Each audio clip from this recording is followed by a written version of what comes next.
Bonjour, donc cette nouvelle vidéo a pour but de montrer aux élèves quelques notions d'algorithme de routage. Donc pour ça on peut utiliser le fichier routeur débit identique qui est à votre disposition. Donc on va ouvrir.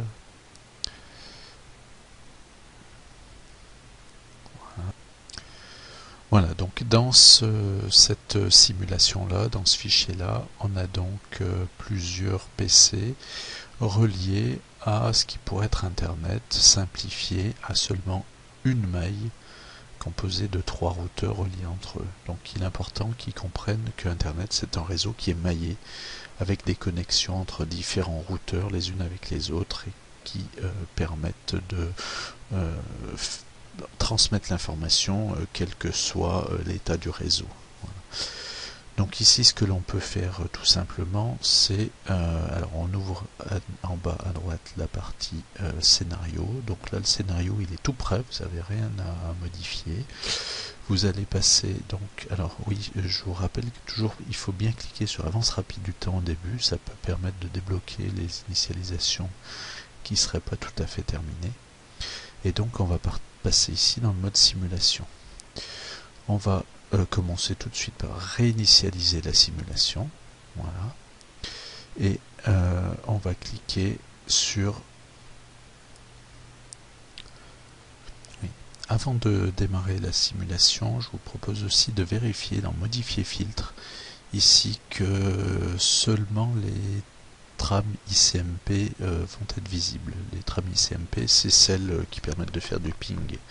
Donc tout le reste, on va effacer, ça va simplifier les choses. Voilà, donc ça, je crois pas que ça se mémorise dans le fichier quand on enregistre. C'est un peu pénible. Voilà. Voilà. Et dans MISC aussi, alors il y en a plein, on supprime tout. Voilà. Comme ça, on ne sera pas dérangé par des trames qui n'ont rien à voir.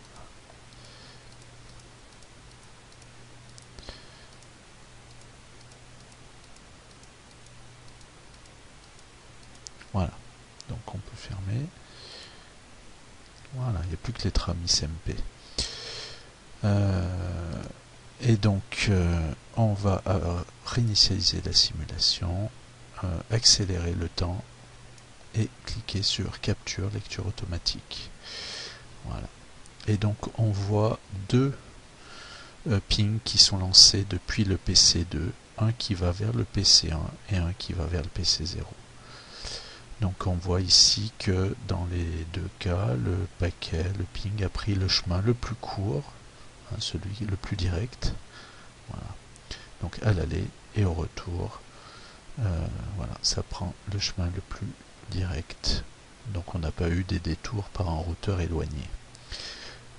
Ici, alors je vous rappelle qu'on vide la liste des événements quand on a ce message d'erreur. Voilà.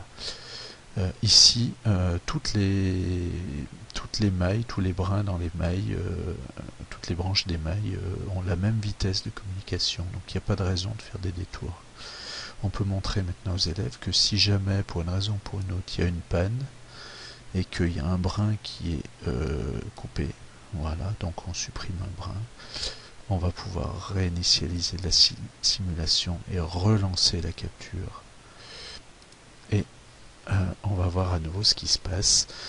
Eh bien, le paquet qui passait avant du routeur 2 au routeur 1, maintenant il va monter en haut, se détourner, passer par le routeur 0 pour revenir jusqu'en bas. Voilà. Et au retour, même chose. Donc on voit bien que dans le cas d'une panne ou d'une destruction, ça fonctionne encore. Voilà. Voilà. Donc l'étape d'après que l'on peut voir avec les élèves, c'est qu'est-ce qui se passe s'il y a des routes qui sont plus lentes que d'autres. Donc pour ça, on va aller ouvrir le dernier fichier.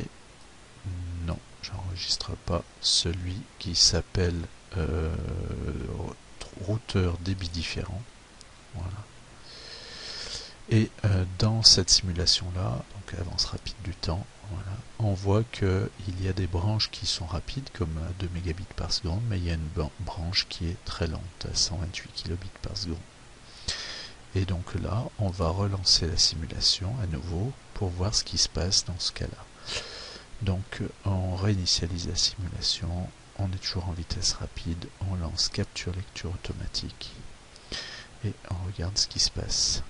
Donc là, le paquet bleu clair qui va vers le PC0, on s'aperçoit qu'il ne monte plus directement du routeur 2 vers le routeur 0, mais qui fait un détour par le routeur 1.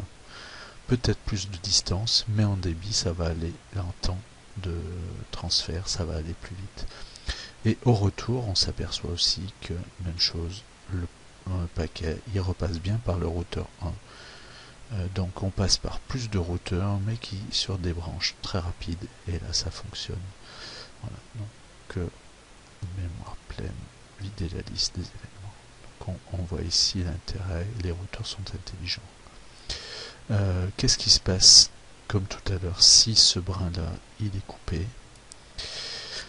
Alors, réinitialiser la simulation, on relance la capture, et cette fois-ci, on va voir que les paquets n'ont pas le choix, ils sont bien obligés de prendre la branche qui est lente pour aller à leur destination et pour revenir. Voilà. Donc quel intérêt de ces simulations? Eh bien, tout simplement de répondre à la compétence, à la connaissance sur les algorithmes de routage. Sans rentrer dans les détails, on peut faire comprendre aux élèves que les routeurs sur Internet répondent à des algorithmes, à des programmations qui leur permettent d'optimiser les temps de transfert et de réagir en cas de problème sur le réseau. Voilà. Je vous remercie. Au revoir.